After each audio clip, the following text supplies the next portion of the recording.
Hello my dear viewers, I am Ankush Kumar Vishwakarma. Ankush IAS academy में आप सभी प्यारे साथियों का हार्दिक स्वागत है। आज हम लोग अध्ययन करेंगे भारत के सबसे महत्वपूर्ण ग्रंथ, सनातन संस्कृति के सबसे महत्वपूर्ण ग्रंथ। यह मुख्य रूप से सिविल सर्विस के तैयारी करने वाले विद्यार्थियों की मानसिक स्थिति को मजबूत एवं भ्रामक जानकारी से दूरी बनाए रखने के लिए यह सीरीज चलाई जा रही है। और जो सनातन संस्कृति में पाखंडी और अल्पज्ञानी और चोरी करने वाला जो भी व्यक्ति श्रेष्ठ कहलाते हैं, उस सभी का खंडन इसमें किया गया है।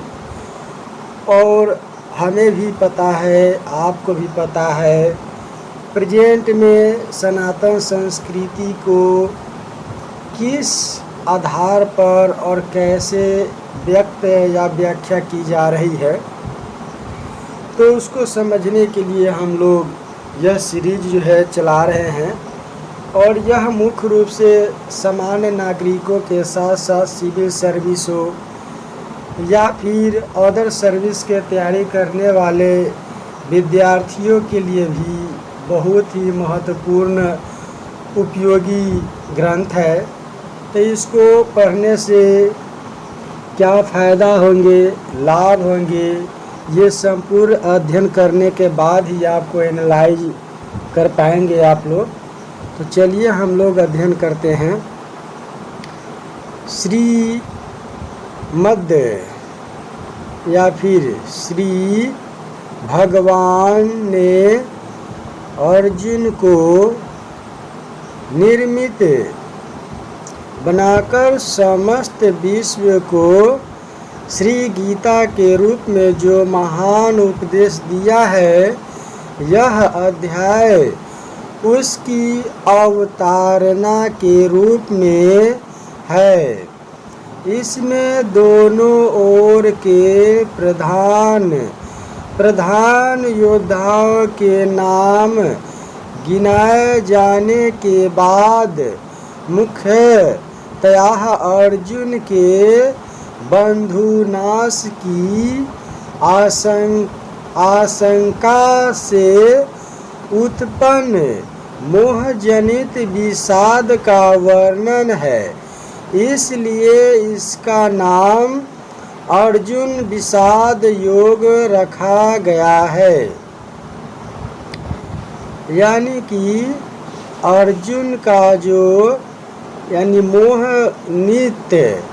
मोह जनित निषाद का वर्णन है। ठीक है, किसका? तो अर्जुन के बंधु नाश की आशंका से उत्पन्न मोह जनित निषाद का वर्णन है। इसलिए इसका नाम अर्जुन विषाद योग रखा गया है। फिर आगे इसमें प्रसंग है, पांडवों के राजसूय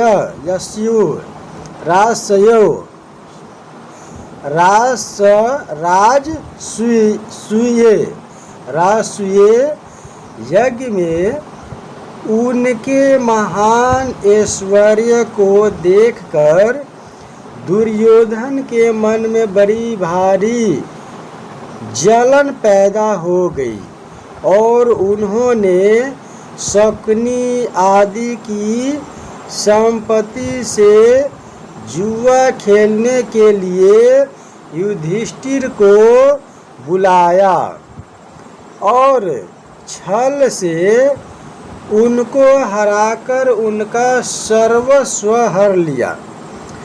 अंत में यह निश्चय हुआ कि युधिष्ठिर आदि पांचों भाई द्रौपदी सहित 12 वर्ष में वन में रहे और 1 साल छिपकर रहे।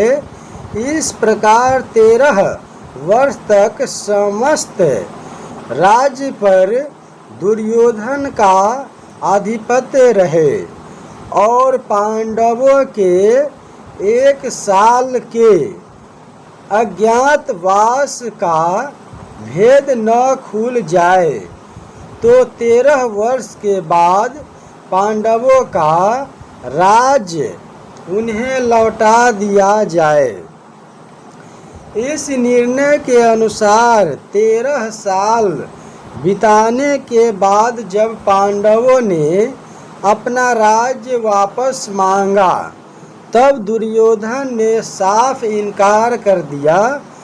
तब दोनों ओर से युद्ध की तैयारी होने लगी। भगवान कृष्ण को रण निमंत्रण देने के लिए दुर्योधन और अर्जुन द्वारका पहुँचे। भगवान अपने भवन में सो रहे थे।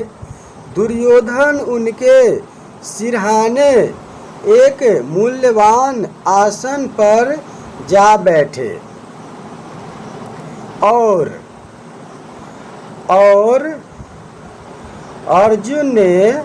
अर्जुन दोनों हाथ जोड़कर नम्रता के साथ उनके चरणों के सामने खड़े हो गए। जागते ही श्री कृष्ण ने अपने सामने अर्जुन को देखा और फिर पीछे की ओर मुड़कर देखने पर सिरहाने की ओर बैठे हुए दुर्योधन दिख पड़े। भगवान श्री कृष्ण ने दोनों का स्वागत सत्कार किया और उनके आने का कारण पूछा। तब दुर्योधन ने कहा, मुझ में और अर्जुन में आपका एक सा ही प्रेम है और हम दोनों ही आपके संबंधी हैं, परंतु आपके पास पहले मैं आया हूँ। सारे भूमंडल में आज आप ही सब सज्जनों में श्रेष्ठ और सम्माननीय है, इसलिए आपको मेरी ही सहायता करनी चाहिए। भगवान ने कहा, निसंदेह आप पहले आए हैं, परंतु मैंने पहले अर्जुन को ही देखा है। मैं 2 प्रकार से सहायता करूँगा। एक ओर मेरी अत्यंत बलशालिनी नारायणी सेना रहेगी। बलशालिनी नारायणी सेना रहेगी और दूसरी ओर मैं युद्ध न करने का प्रण करके अकेला रहूँगा। मैं शस्त्र का प्रयोग नहीं करूँगा। अर्जुन, धर्मानुसार पहले तुम्हारी इच्छा पूर्ण होनी चाहिए, अतएव दोनों में से जिसे पसंद करो मांग लो। अर्जुन ने शत्रुनाशन नारायण भगवान श्री कृष्ण को मांग लिया। शत्रुनाशन नारायण भगवान श्री कृष्ण को मांग लिया। तब दुर्योधन ने उनकी नारायणी सेना मांग ली। भगवान ने अर्जुन से पूछा, अर्जुन, जब मैं युद्ध ही नहीं करूँगा तब तुमने क्या समझकर नारायणी सेना को छोड़ दिया और मुझको स्वीकार लिया? अर्जुन ने कहा, भगवान, आप अकेले ही सबका नाश करने में समर्थ है, तब मैं सेना लेकर क्या करता? भक्त वत्सल भगवान ने अर्जुन के इच्छा अनुसार उनके रथ के घोड़े हाँकने का काम स्वीकार लिया। इसी प्रसंग के अनुसार भगवान श्री कृष्ण अर्जुन के सारथी बने और युद्धारंभ के समय कुरुक्षेत्र में उन्हें गीता का दिव्य उपदेश सुनाया। अस्तु, जिस समय दोनों ओर की सेना एकत्र हो चुकी थी, उस समय भगवान श्री कृष्ण ने स्वयं हस्तिनापुर जाकर हर तरह से दुर्योधन को समझाने की चेष्टा की, परंतु उन्होंने स्पष्ट कह दिया, मेरे जीते जी पांडव कदापि राज नहीं पा सकते। यहाँ तक कि सुई की नोक भर जमीन मैं पांडवों को नहीं दूंगा। तब अपना न्यायोचित स्वत्व प्राप्त करने के लिए पांडवों ने धर्म समझकर युद्ध के लिए निश्चय कर लिया।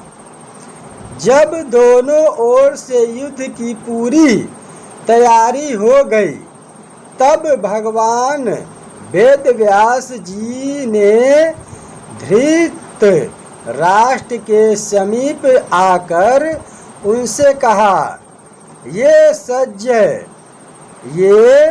सज्जय तुम्हें युद्ध का सब वृतांत सुनावेंगे।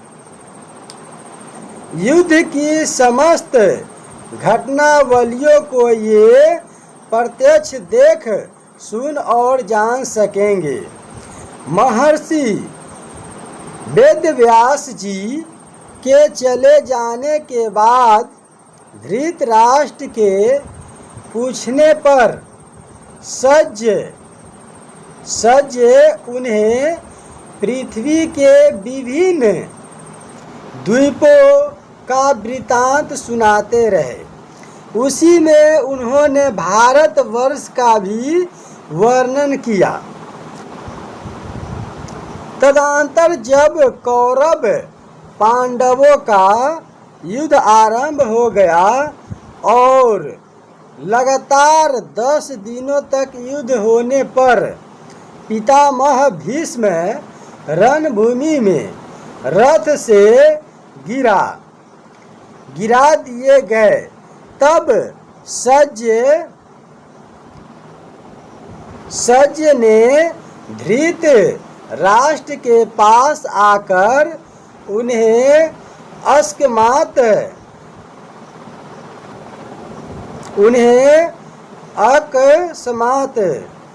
अकस्मात भीष्म के मारे जाने का समाचार सुनाया। महात्मा भीष्म उसे सुनकर धृतराष्ट्र को बड़ा ही दुख हुआ और युद्ध की सारी बातें विस्तार पूर्वक सुनाने के लिए उन्होंने सज्ज से कहा। तब सज्ज ने दोनों ओर की सेनाओं की व्यूह रचना आदि का वर्णन किया। इसके बाद धृतराष्ट्र ने विशेष विस्तार के साथ आरंभ से अब तक की पूरी घटनाएं जानने के लिए सज्ज से प्रश्न किया। यहीं से श्रीमद्भागवत गीता का पहला अध्याय आरंभ होता है। महाभारत भीष्म पर्व में यह 25वां अध्याय है। इसके आरंभ में धृतराष्ट्र सज्ज से प्रश्न करते हैं। धृतराष्ट्र उवाच धर्मक्षेत्रे कुरुक्षेत्रे समवेता युतस्वः मामकाः पांडवा सचवः किम कुर्वतः सज्जयः। तो यहाँ पर जो है सज्ज से प्रश्न कर रहे हैं धृतराष्ट्र। धृतराष्ट्र बोले, हे सज्ज, धर्म भूमि कुरुक्षेत्र में एकत्रित युद्ध की इच्छा वाले मेरे और पांडु के पुत्रों ने क्या किया। फिर प्रसंग है, धृतराष्ट्र के पूछने पर सज्ज कहते हैं, सज्ज उवाचः दृष्ट्वा तु पांडवा निकम व्यूढ़ दुर्योधनास्तादा आचार्य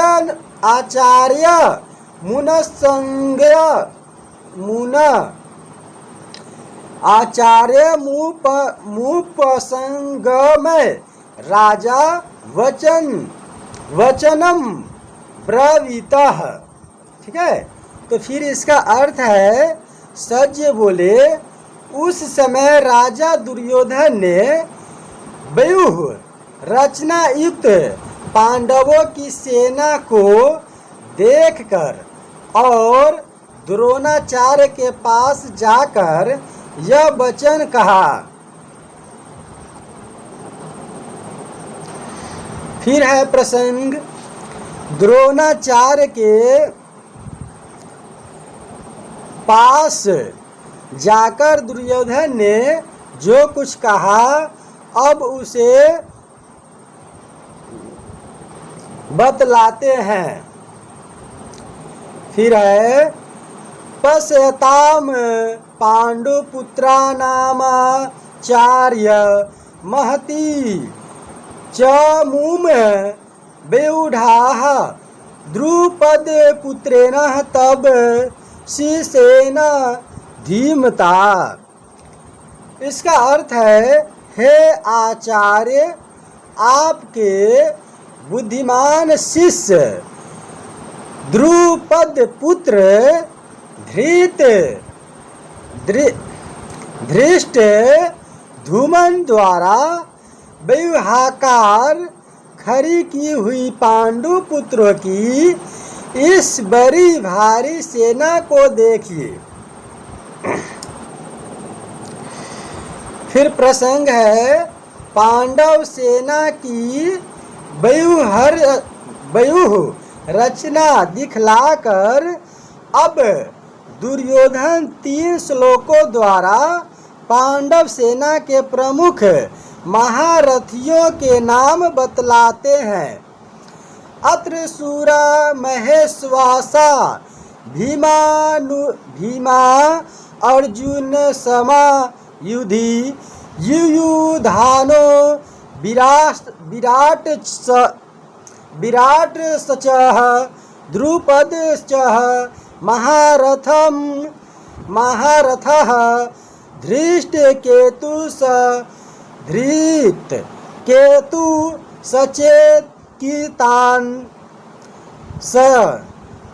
सचेकितानम या सचेकितानः काशीराजश्च वीर्यवानः पुरुजितकुन्तिः भोजसः शैव्यश्च नरपुंगवः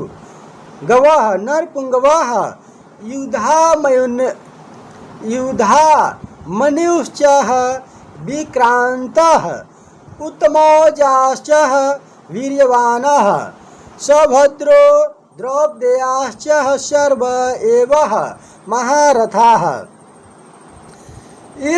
फिर अर्थ है इसका, इस सेना में बड़े बड़े धनुषों वाले तथा युद्ध में भीम और अर्जुन के समान शूरवीर सत्याकी और विराट तथा महारथी राजा द्रुपद धृष्टकेतु और चेकितान तथा बलवान काशीराज पुरुजित कुंती भोज और मनुष्यों में श्रेष्ठ सभ्य पराक्रमी युधामन्यु तथा बलवान उत्मौजः सुभद्रा पुत्र अभिमन्यु एवं द्रौपदी के 5 पुत्र ये सभी महारथी है।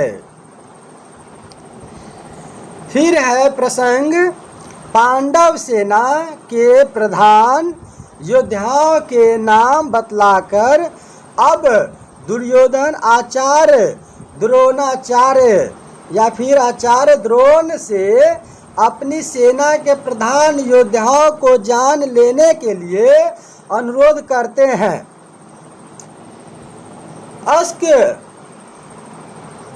अस्माकं तु विशिष्टा ये तानिबोध द्विजोत्तम नायका ममः सन्न्यस्य संज्ञार्था तानः ब्रवीमि ते।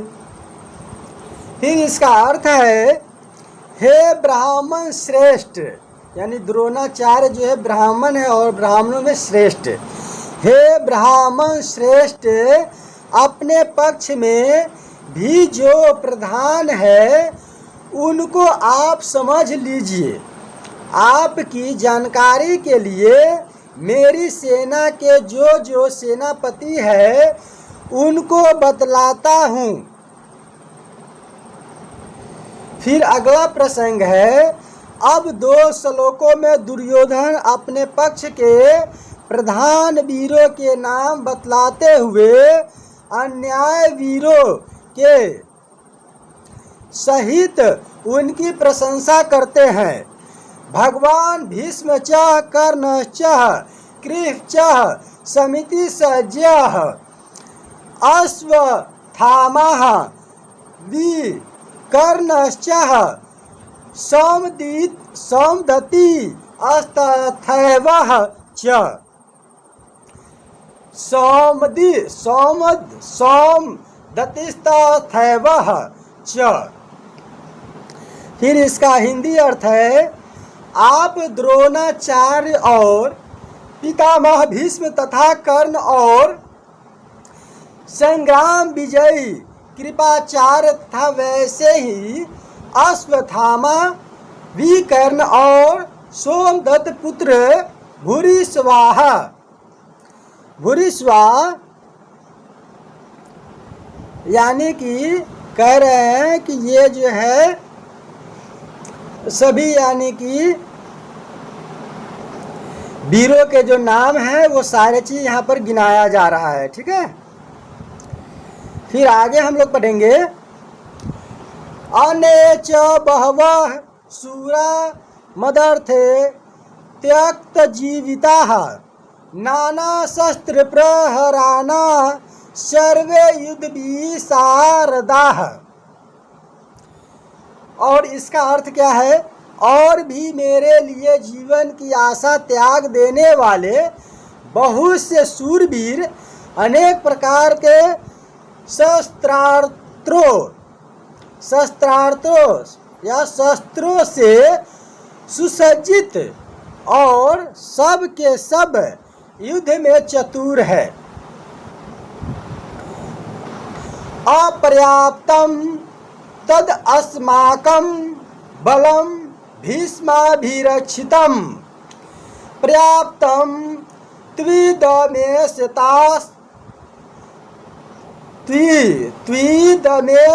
तेषां बलम भीष्माभिरक्षितम।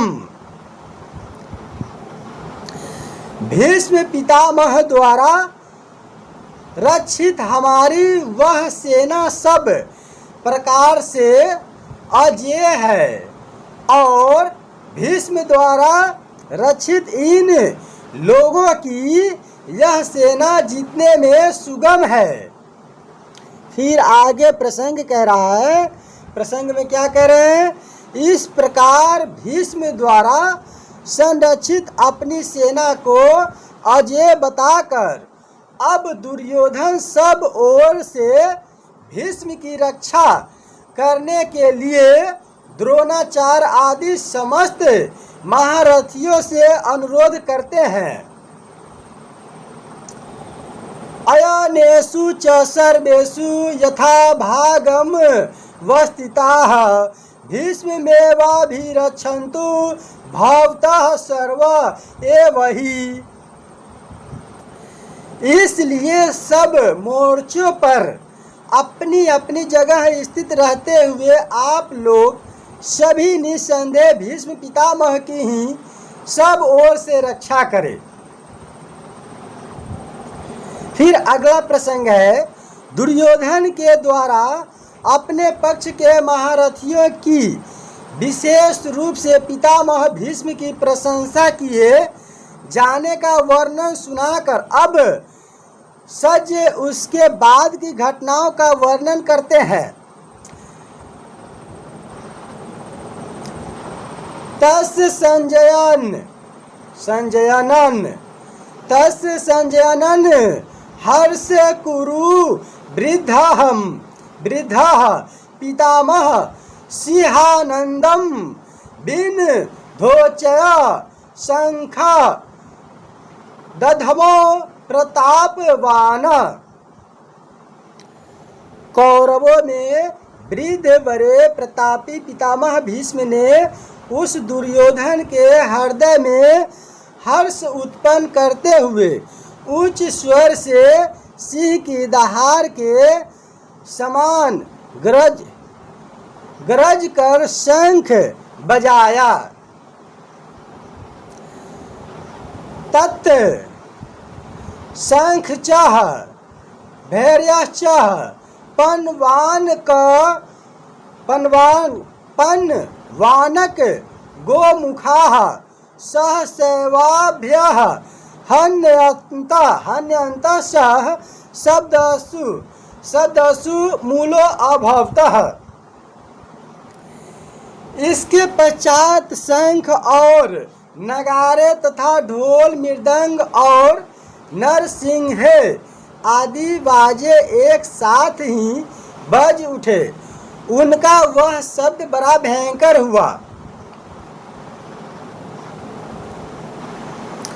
फिर अगला प्रसंग में हम लोग देखेंगे कि क्या कहा जा रहा है। तो कहा जा रहा है प्रसंग में, धृतराष्ट्र ने पूछा था कि युद्ध के लिए एकत्र होने के बाद मेरे और पांडु के पुत्रों ने क्या किया। इसके उत्तर में सज ने अब तक धृतराष्ट्र के पक्ष वालों की बात सुनाई। अब पांडवों ने क्या किया उसे 5 श्लोकों में बतलाते हैं। तत् श्वेत हर्ये युक्ते महति स्यन दने स्थितौ माधव पांडव सचैव दिव्यो शंखौ प्रदधमतु। यानी कह रहा है यहाँ पर, इसके अनंतर सफेद घोड़ों से युक्त उत्तम रथ में बैठे हुए श्री कृष्ण महाराज और अर्जुन ने भी अलौकिक शंख बजाए।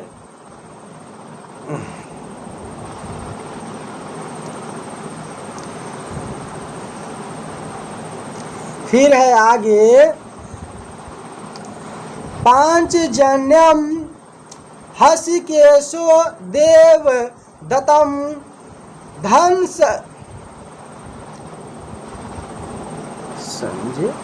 धनंजयः पौंड्रम दधमो महाशंकम भीमकर्मा ब्रीकोदरम या ब्रीकोदरः। फिर इसका हिंदी अर्थ है, श्री कृष्ण महाराज ने पांचजन्य नामक, यानी कि पांचजन्य नामक अर्जुन ने देवदत्त नामक और भयानक कर्म वाले भीष्मसेन ने पौंड नामक महाशंख बजाया।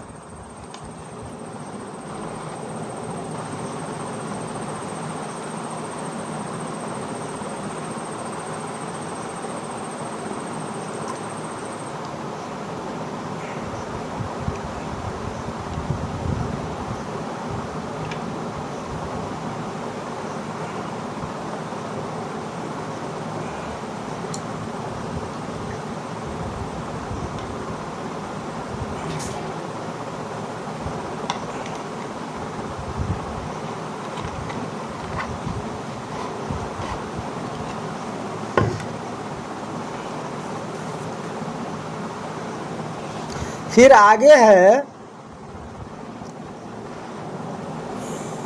अनंत विजयम राजा कुंती पुत्रो युधिष्ठिरः नकुलः सहदेवचः सुधोषमा सुधो या फिर सुघोष मणि पुष्प कौ।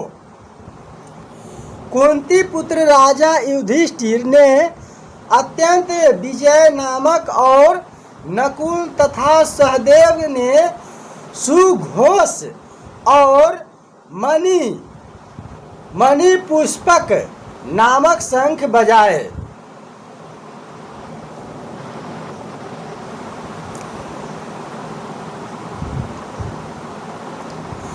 कास्य च परमेश्वासः भीखंडी च महारथः धृष्ट धूमनो विराट सचः सात्यकिश्चा पराजितः द्रुपदो द्रौपदेयाश्च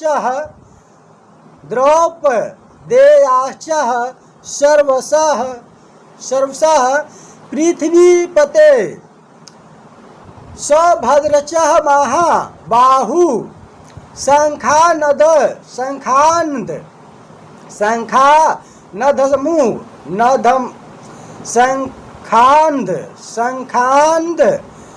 धमुः पृथक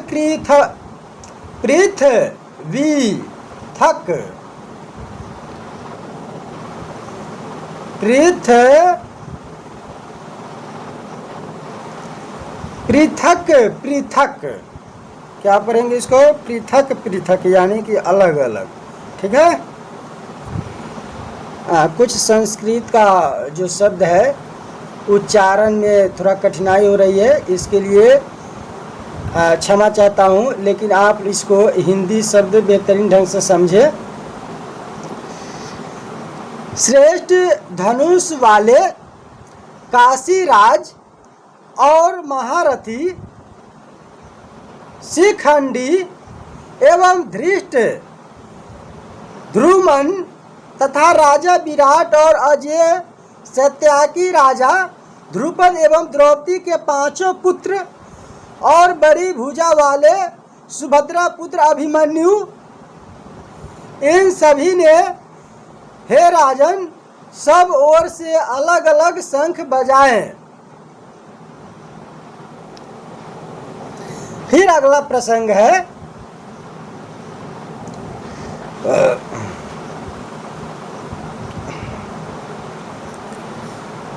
भगवान श्री कृष्ण और अर्जुन के पश्चात पांडव सेना के अनन्याय शूरवीरों द्वारा सब ओर शंख बजाए जाने की बात कहकर अब उस शंख ध्वनि का क्या परिणाम हुआ उसे सज बतलाते हैं। सघोषो धार्त राष्ट्राणाम हृदयानि व्यदारयतः नव च पृथ्वी चैव तुमुलो व्यनुनादयन्। और उस भयानक शब्द ने आकाश और पृथ्वी को भी गुंजाते हुए धार्त राष्ट्रों के यानी आपके पक्ष वालों के हृदय विदीर्ण कर दिए।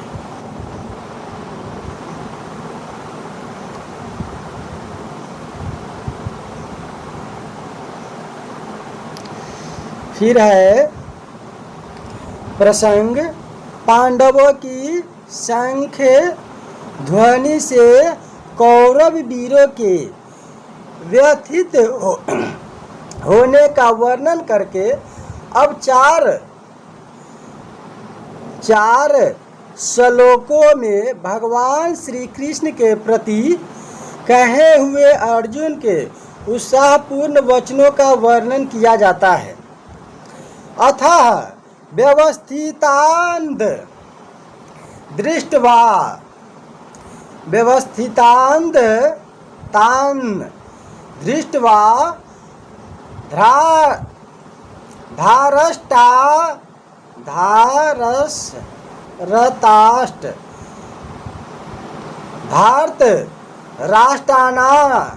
राष्ट्रान् कपिध्वज प्रवृते सतसंपाते धनुरुद्धम्यः पांडवः हर्षिकेशं तदा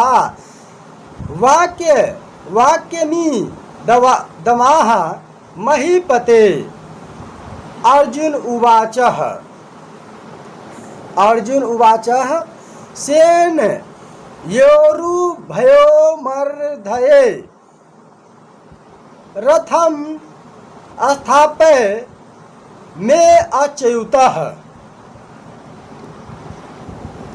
हे राजन, इसके बाद कपिध्वज अर्जुन ने मोर्चा बांधकर डटे हुए धृतराष्ट्र संबंधियों को देखकर उस शस्त्र चलाने की तैयारी के समय धनुष उठाकर हर्षिकेश श्री कृष्ण महाराज से यह वचन कहा है, अच्युत, मेरे रथ को दोनों सेनाओं के बीच में खड़ा कीजिए। हे अच्युत, ठीक है, श्री कृष्ण महाराज से यह वचन कहा अर्जुन ने, हे अच्युत, मेरे रथ को दोनों सेनाओं के बीच में खड़ा कीजिए। फिर आगे की जो पंक्ति है उसको हम लोग अगले क्लास में अध्ययन करेंगे। तो आज हम लोग इस क्लास को इतना ही पर स्टॉप करते हैं, और ये याद रखें कि इससे आगे फिर हम लोग आगे पढ़ेंगे और समझेंगे, संपूर्ण भागवत गीता को समझने का कोशिश करेंगे, और इसमें क्या क्या दिया गया है, नहीं दिया गया है, ये सारे भ्रम हम लोग दूर करेंगे और एक बेहतर मानसिक संपूर्ण यानी कि मानसिक विकसित यानी मानसिक रूप से विकसित लोगों का निर्माण करेंगे।